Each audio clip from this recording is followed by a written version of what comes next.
привет! С вами Александр, группа ВКонтакте Скутерист 76.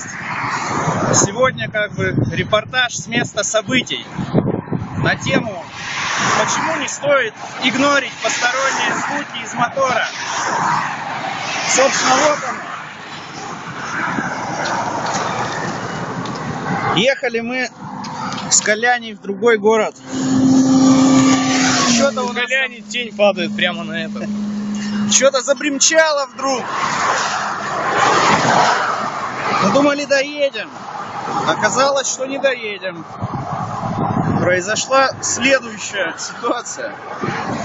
Развалился бендикс. Выпала пружина. Попала в ремень. В общем, расфигачила ремень. А потом она попала в вариатор и вышибла два куска с корпуса. На счастье, были с собой инструменты кое-какие. В общем, ремнем все запороло. Крыльчатку. Слышите? Я надеюсь, сейчас соберем кое-как нам, чтобы доехать.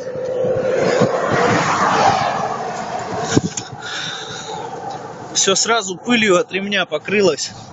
Был идеальный мотор.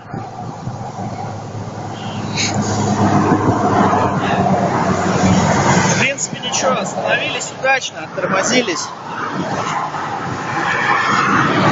Я думаю, без прокладки доедем мы немного. Закинем сюда сейчас новый вариатор, ремень улучшенного качества, и все будет окей.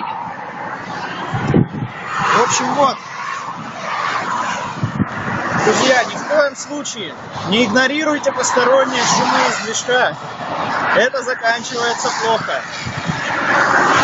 На этом с вами прощаюсь. Всем пока. С вами были Александр И Николай.